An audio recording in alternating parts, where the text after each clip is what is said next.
who have joined in. Yeah. If everyone could please take a step in, we're just trying to get a little closer.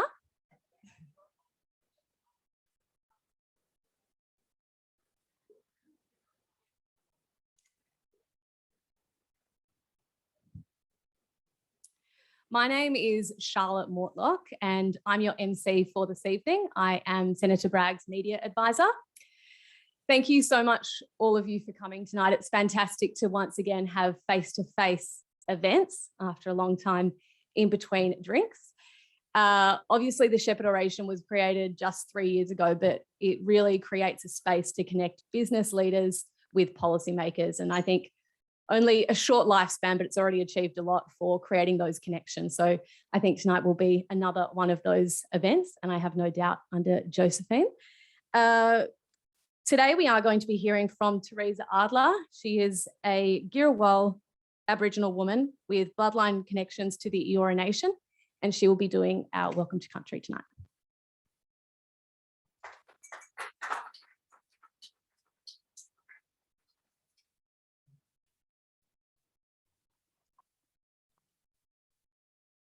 Bujuri Kamarua, Waragu Kamarada. Hello and good evening, friends. Nia Bawu Mulamula, Girawal Gadiku Bujuku, Wangu Kamaregu, Ganangara Ioranura, Baya Gadigu Marambangata. My name is Teresa Adler, and I am a proud descendant of my bloodlines, Girawal, Gadigal, Bijugal, Wangal, Kamaregu, and Ganangara clans of the Eora Nation, Sydney. Nurang, Gadigal Nura, Warren Tubagu, Eora Nura, Galumban, Padigarang. This place is Gadigal country on the shore of Sydney Harbour of the Eora Nation and home to my descendant, Padigarang. Ganundongala, Marambangatas Nania, Nianula, Waragu. I would firstly like to begin by paying my deepest respects to our elders, both past, present, and emerging, and to all of you who are present here this evening, especially Senator Andrew Bragg, Mr. Philip Cronican, and our special guest speaker tonight, Ms Josephine Sukkar. Undanga Linia, Waragu Naban, Gunmana Yalanga, Bora.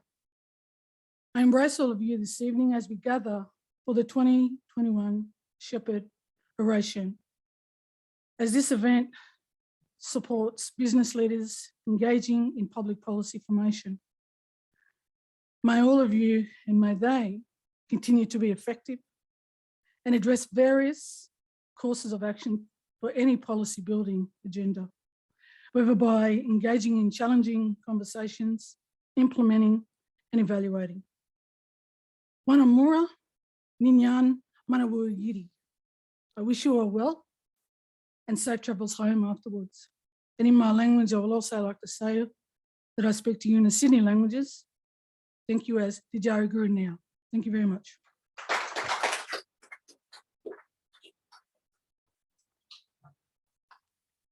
For those of you that don't know, Teresa is also the artist who does the bronze sculptures near Cornell, which are incredible. And I have seen them personally. I recommend everyone, now that the 5 kilometre restriction has been eased, to head down to Cornell and see them. Well, now we will have the national anthem sung by Alex Caldwell, a lay clerk at St Andrew's Cathedral who is studying opera at the Conservatorium of Music.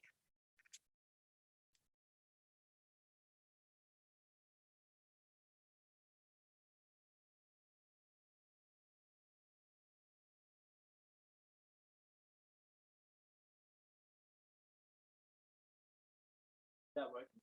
No. Our election mic. How about that? All right. How's that?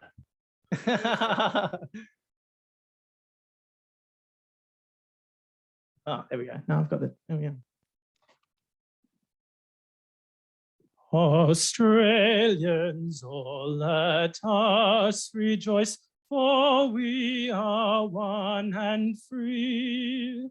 We've golden soil and wealth for toil. Our home is girt by sea. Our land abounds in nature's gifts of beauties rich and rare. In history's page, let every stage advance Australia fair. In joyful strains, then let us sing, advance Australia fair. Beneath our radiant Southern Cross, we'll toil with hearts and hands to make this commonwealth of ours renowned of all the lands. For those who've come across the seas, we've boundless plains to share. With courage, let us all combine to advance Australia fair. In joyful strains, then let us sing, advance Australia fair.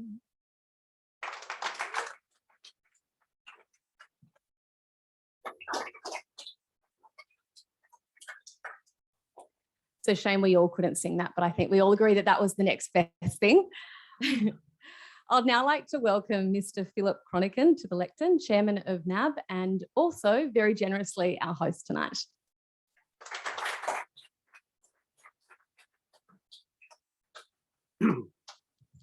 Well, thank you, and good evening, ladies and gentlemen, and welcome to our new premises. I've been explaining to some of the guests earlier in this evening that we moved in here, I think around the end of May. I hosted our first event in this room in the second week of June and didn't see it again for about 3 months or 4 months. So, we're really delighted to be back, and we're delighted that you are able to join us tonight for the third Tony Shepherd Oration. And I just want to acknowledge some of the special guests, of course. Senator, our co-host, Senator Andrew Bragg, Tony Shepherd, always welcome on our premises, Tony, as you well know, and Josephine, our special guest of the evening. I also want to welcome the many esteemed guests that are joining us tonight on Zoom. This is now the third year, and we're proud to be building our association with this special event. It celebrates the importance of having a strong partnership between business and government. And I would like to acknowledge Senator Bragg's contribution for his strong support of business engagement in policy development, and we're very pleased to be supporting that effort. Since we stood together last year, we've experienced a number of false starts to Australia's economic recovery from COVID, both in health and in economic terms. I don't think anyone here needs any reminding of the difficult year that we've all had, but we can look back now knowing, I hope, that the worst is behind us, and we can start to look forward instead. And in New South Wales and in Victoria, life is returning to normal, and with it, our economy is rebounding vigorously. As anyone who fought through the traffic to get here tonight will attest, the city is coming alive again. But we have met critical vaccination thresholds, and we are getting a lot of clarity now on border reopenings, flights restarting, and a growing confidence that businesses and communities, for businesses and communities, that this stop-start conditions are now over. I think Australians have shown remarkable resilience in a difficult year, and the role of government in providing support through the pandemic is noted and has been vital. But looking at recovery, our economy will naturally need to move beyond a stimulus-driven, consumption-based recovery towards more sustainable business investment-led growth. So let's not miss that opportunity that is ahead of us. Business needs to step up to drive growth for the long term, and the opportunity for reform and to encourage business investment is something that governments need not to miss. There's a lot more that can be done to remove barriers that face small businesses, the removal of red tape, and assistance in implementing new technologies. And there's obviously opportunity in Australia's commitment to achieve the net zero emissions target by 2050, and the federal government's recently announced long-term emissions reduction plan. But commitment is the right and the sensible approach in a world where net zero is an economic inevitability. Importantly, it sends a clear signal, I think, to Australian business that there will be some policy certainty, and that should give them confidence to invest. Australia needs more research and development into transformative technologies that will secure that transition. And I think it's also important for the business community to understand that this transition is a lot more than just moving away from fossil fuels to renewable energy. A move to a genuine net zero emissions economy entails changing the way we think about the built environment, land use, tourism, and every other facet of a modern lifestyle. So business and government are going to have to work together on all of these dimensions. We'll need to share the inherent high-risk nature of the disruptive innovation. So now is the time to capitalize on opportunity and to drive growth towards a sustainable future. And it's our great pleasure to host you all here this evening. And I'll now hand over to Senator Bragg for his introductory remarks. Thank you.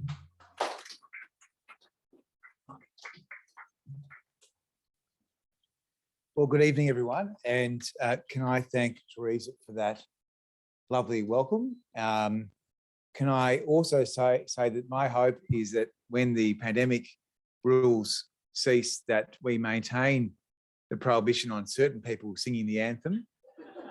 Because when you're a poly, you go to lots of events, and I can tell you that there's lots of people that it would be good if they never sang again. It really is quite bad. So I wanted to genuinely thank you, Phil, and thank you to the NAB for hosting us again. The NAB is a very easy company to do business with. As a policymaker, you have a very good culture and a very open culture.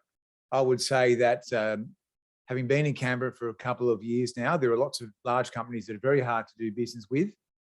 Some of them have the initials of Facebook. But the NAB would be an exemplar. So we thank you very much for your ongoing commitment to this event. And this event very much is about policy, not politics. And in that spirit, I'd like to thank very much Tony Shepherd for putting your name to this event. Tony has been the exemplar for many years of being prepared to put an argument to the people from business about why a policy should change, why we should have a new policy. And that hasn't always been easy. And Tony has, I think, received a few arrows. And that is part of the price of having a say on public policy. But we need more people to do that. And that is exactly why this oration was set up. So I wanted to thank you very much, Tony. And thank you, Josephine, for becoming the Shepherd Lecturer this year. We're looking forward to what you have to say. I also wanted to acknowledge former parliamentary colleagues almost, Warwick Smith, current parliamentary colleague, Gabriel Upton, Kerry Chicker, and also a couple of members of the New South Wales State Executive, Dee Woo, and also Chris Rath, who's somewhere here, and of course, the former chairman of the Menzies Research Centre, Mr. Kevin McCann. So I'm going to say nothing else other than to say that I'm very committed to engaging with business and listening to what you have to say. I would say that, to follow on from what Phil just said, business has played a very key role in helping Australia get to a sensible position on climate. I think we're all very pleased that the Morrison government has adopted a net zero 2050 approach, and that has been helped considerably by the involvement and advocacy of the business community. So when you're in Canberra, you realise how far away you are from the market. And in places like cryptocurrency, where I've been for the last 6 months, don't worry, I'm not going to say anything else about it. We're a bloody long way from the market. So these sort of events where we are able to hear and engage from people that are in business are invaluable. So that's all I have to say. Thank you very much. And I'm now handing to Tony. Okay, thank you. Thank you, Andrew, and welcome everybody. And it's my pleasure and honour tonight to welcome our guest orator. But before I do so, I'd just like to say a couple of words about Josephine. But I'd like to acknowledge Phil Connick. I've known Phil in business for many years, and I can say, unembarrassed by saying this, but he is one of the greatest bankers I've ever dealt with at a personal level. He's a man of great integrity, and he's a man that makes decisions and gets on with it, and he's made a tremendous contribution to finance in Australia. Now, the other person I've got to thank is Andrew Bragg, Senator Bragg. I got behind him when he's run to Canberra, and he said he was going to work really hard and make a difference. And I've got to say, Andrew has lived up to his word. I think he's one of the hardest working senators in Canberra, and I think he's making a tremendous contribution. Thank you, Andrew. Now, choosing Josephine was one of the easiest decisions that we made this year. That was just a no-brainer. Apart from being a good friend, we share a common love of sport, and now she's being rewarded with the pinnacle job in sporting in Australia as chairman of the Australian Sports Commission. She's done a lot of work in rugby, and particularly in women's rugby, but one day I might convert her into AFL, and you know, I'll still keep trying, but we are taking her out to the Giants soon. But apart from her work in sport, which is, as usual with Josephine and her husband Tony, is purely voluntary. She has also been a very successful with her partner Tony in building a great property development and building business, one that has, again, an outstanding record in terms of delivery, integrity, and looking after their staff. So this is a person totally rounded person. So we chose Josephine because she represents everything that this oration stands for. She is a believer that business not only has the right to comment on public policy, but it has the obligation to comment on public policy. So please join me in welcoming my great friend, Josephine Sukkar.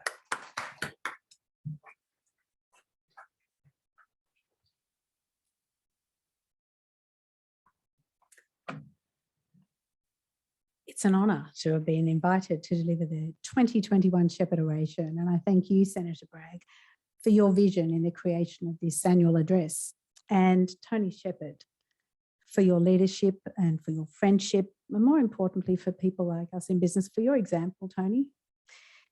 The country's all the better for the Tony Shepherds of this world and those who stepped into the arena and in his own inimitable way has inspired and led the business community and the broader community. So thank you.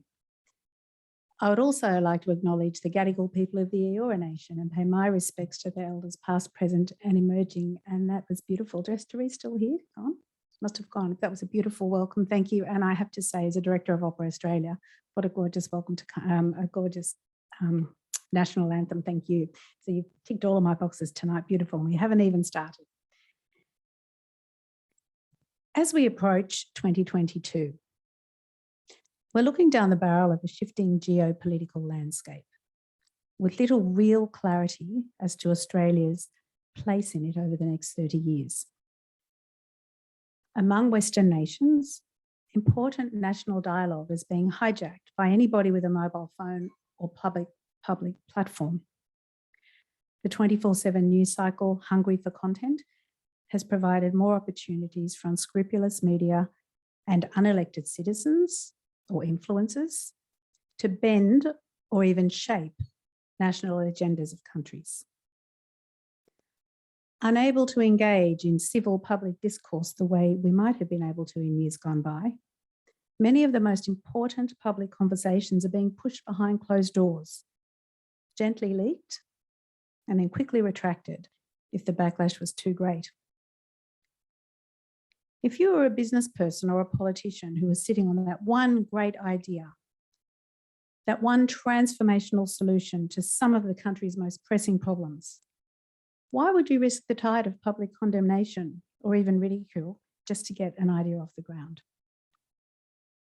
But now more than ever, as we look towards a reimagined contemporary Australia, the country needs those big ideas, that entrepreneurial mindset, that can-do attitude and hardwiring of so many business owners and big thinkers who put everything on the line to back an idea, a product, a way, with grit, agility and courage to navigate yet another economic downturn, and come out the other side, as my husband Tony would say, bruised but not maimed.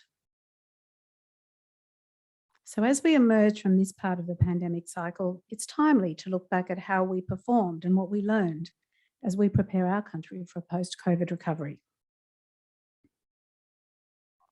So 2020 began with the east coast of our nation on fire.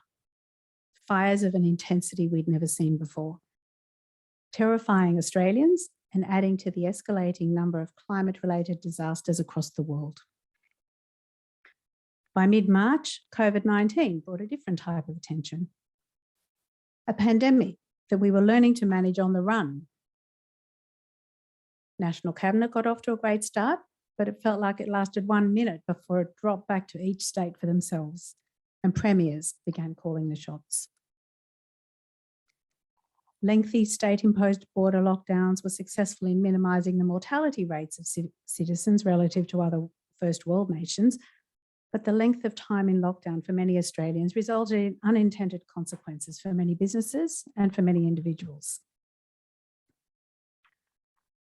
We somehow lost control of the public discourse on COVID-19, and lay people and the Twitterati, and even some medical professionals, weaponised the science. They interpreted and shared their views on the evolving scientific findings, even taking positions on the efficacy of the vaccine brands, confusing many of the vulnerable in our community. So when the vaccines eventually became widely available, vaccine hesitancy had increased. The uptake slowed. Medical professionals spent tens of thousands of hours providing counselling and dealing with misinformation, so the lockdowns dragged on and on. With our backs against the wall over the last 18 months, our true characters have shone through.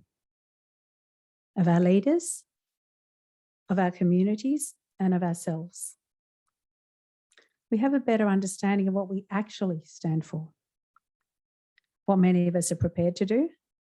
As it turns out, most Aussies chose to be vaccinated. And what we're not prepared to do, pick fruit or milk cows, apparently. Our geography protected us to a great degree, especially the less densely populated states, but some vulnerabilities were laid bare. For a country of over 25 million people, COVID-19 amplified our lack of cohesion as a nation. Supply chain security was exposed, and our true leaders stepped forward, the ones we had little visibility of before COVID-19, and rose to local and national prominence. In a 15-minute address, we're not going to solve anything tonight, but I'd like to proffer a few questions and suggestions as to how we might point ourselves in the right direction to ensure that Australia is optimally positioned for the next 50 years. Who do we want to be, and how can we get there? Since January 1st, 1901, Federation has served this nation well. By the time 2020 arrived, we'd become a nation that left desperate calls by some states to others for assistance from bushfires and pandemics unheeded. We moved to our corners with a kind of siege mentality and bunkered down in our states and territories. The Tokyo Olympic and Paralympic Games brought welcome relief where we could just be Team Australia again, just for a moment, but we reverted pretty quickly. So many of us began to ask, is Federation still working for Australia? National Cabinet came out of the blocks well as we said goodbye to COAG, but within a few months we were back at our parochial best. If we believe National Cabinet has merit, we should consider how we codify a way for the states and territories to engage, not throw the baby out with the bathwater. Otherwise, we might need to have a serious conversation about one Australia again. If we believe that Federation is no longer going to serve us well into the future, let's not kick that conversation down the road. It will take years to reimagine a reshaped Australia. So let's start the conversation now. And this time, ensure we're bringing our First Nations people along the journey so we can create one vision as one people together.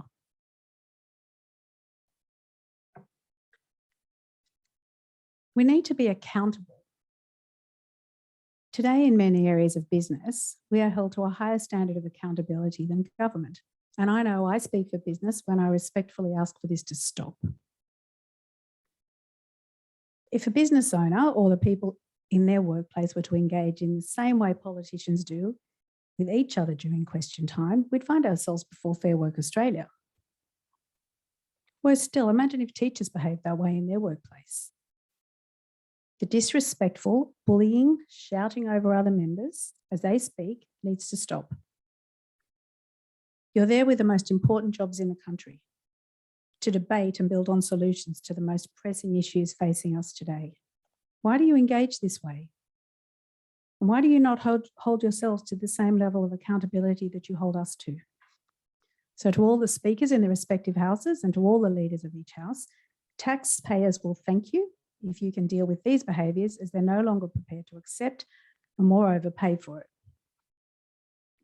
In business and in our personal lives, we're all prepared to be accountable for our words, for our actions and for our decisions. But when the highest officers in the land are not held to the same level of accountability, you would forgive us for calling it out. So as Desmond Tutu would say, don't raise your voice, improve your argument. Because as leaders, your words matter now more than ever. As we heard from Phil earlier, as well as engaging with big business, connect with small business. It's those businesses with 20 or less employees. Because small businesses are at the coalface of every economic upturn and downturn, and in the 2019-20 financial year contributed $422.1 billion to the Australian economy. The hardwiring of the successful small business owner is a mix of entrepreneurialism and conservatism. And those who have survived a number of cycles are worth tapping into. Experience has equipped them with that sixth sense. They know when to pull back and when to lean in. Government and big businesses would benefit from understanding how to proactively engage these business people. Now, while they're usually flat stick keeping the doors open for the more than 4.5 million Australian workers they employ every day, taking time to hear from the coalface will be well worth the effort. Supply chain security was put into the spotlight during the height of the pandemic last year. Now, as resource rich as we are, COVID-19 shone a spotlight on how critically dependent we are on other nations for many goods and services. Even to add value to our own iron ore and to pick our own true fruit off our own trees, we're relying on other nations. We can't manage that ourselves. So how can government and business work together to secure critical supply chains for the nation, including a good relook at our national manufacturing capability, of which I have some visibility? Our business Buildcorp owns quite a large joinery shop, Euroline, and the high cost of labour and materials isn't the only hurdle Australian manufacturing faces. Somewhere around 40 odd years ago, the Australian psyche began to value trades differently to university degrees. And the country is now paying the high cost for having tipped that balance too far the wrong way. To correct this, we became dependent on the immigration of skilled labour to bolster our workforces and have, with varying degrees of success, focused on apprenticeship programs in an attempt to improve the pipeline of tradespeople, until, of course, COVID arrived. The impact of international border closures coupled with the escalating costs of material and shipping has been catastrophic for many businesses.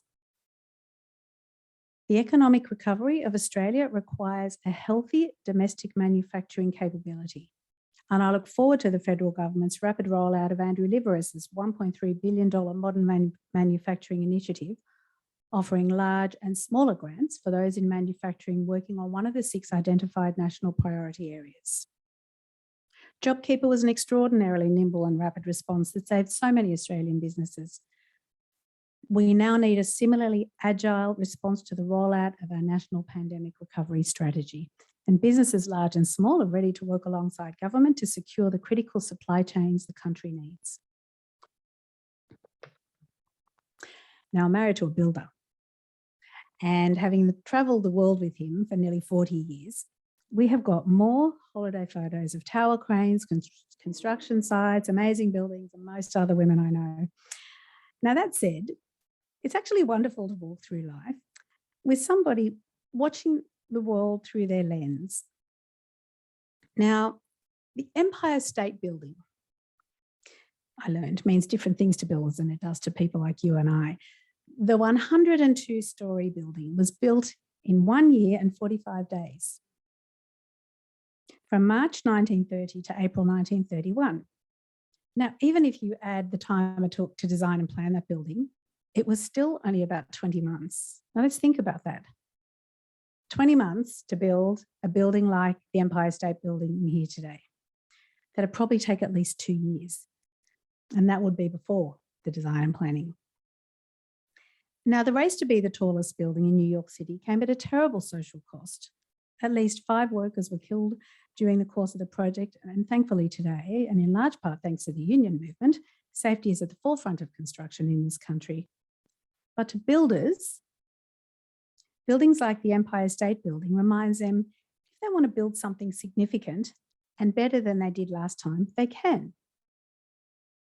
Continual learning and creative thinking is what that project means to people like my husband. Different ways of doing things better.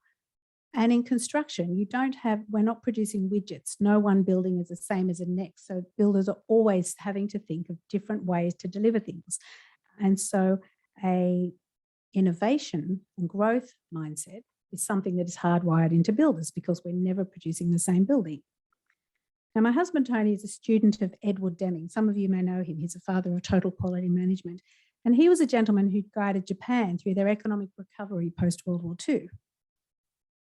I'd say that a student of Edward Deming would be equipped with an innovation mindset.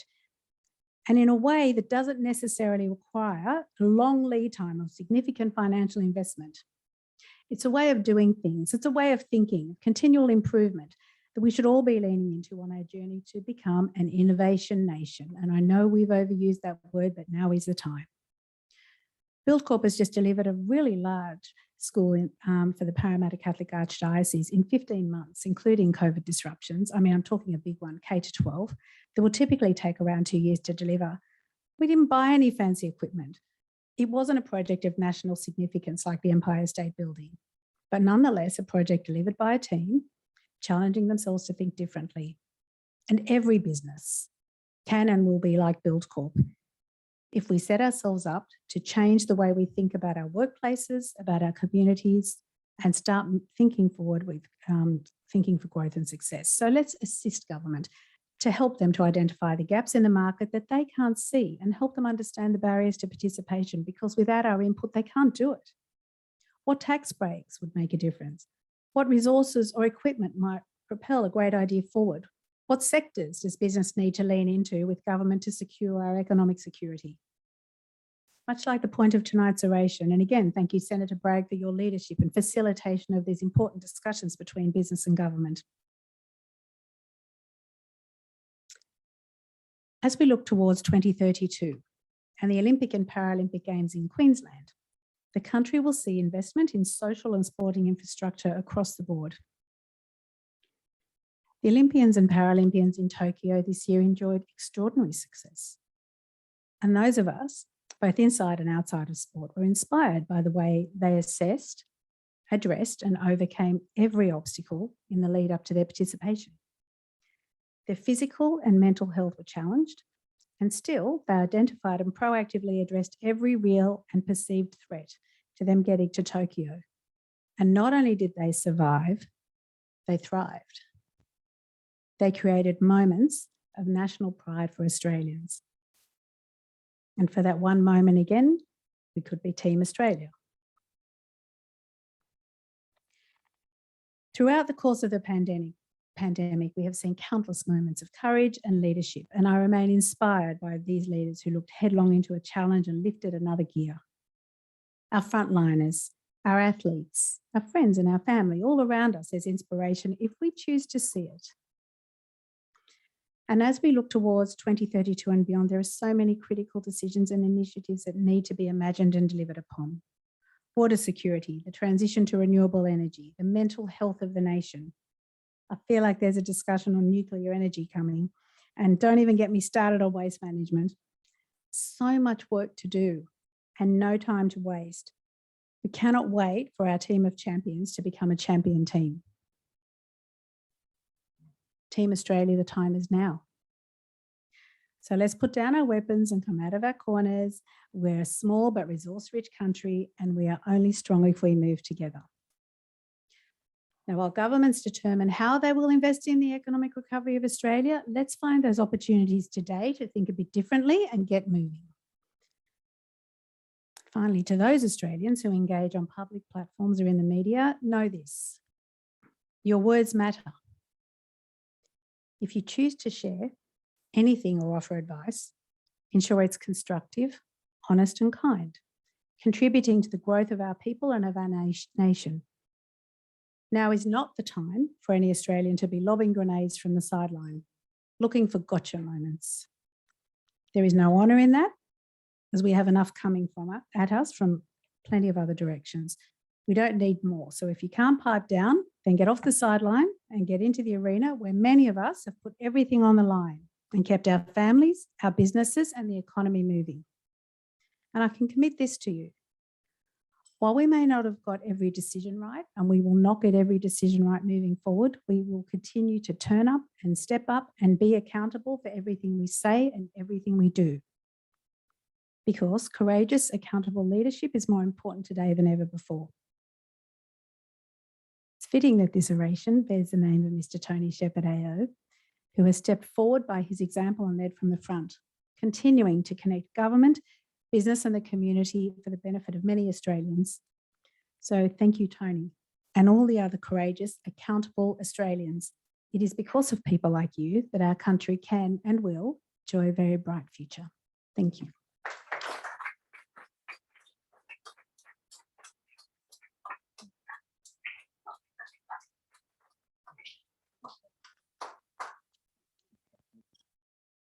Right. Well, I'm going to do a vote of thanks. Is that right? Well, thank you very much, Josephine. I would say that I think you tick off the Shepherd trifecta with those remarks because your focus was patriotic, your depth was deep in terms of policy focus, but you also had a couple of jokes. And I think it's that combination of having the substance and also some warmth, which goes such a long way as a leader. And so thank you for your modesty, and thank you for your great contribution. Thank you for being a patriot. We've really enjoyed those remarks tonight. Interesting ideas on skills policy, interesting ideas on industry policy. Lots for us to think about there. In terms of question time reform, I am with you 1,000,000%. You have to sometimes pinch yourself to think this is how we're spending taxpayer funds. But finally, thank you for being in the arena. And I hope that we can encourage other people to do just the same because that will help us become a stronger country. We hear enough from think tanks, we hear enough from unions, and we hear enough from the public service. They all have legitimate roles to say, but we do need to hear more from business. So thank you for your great contribution tonight.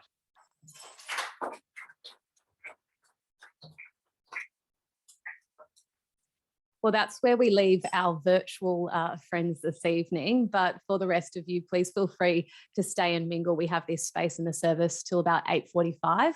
Thank you again to Josephine, Tony, Senator Bragg, and of course, Philip for hosting us.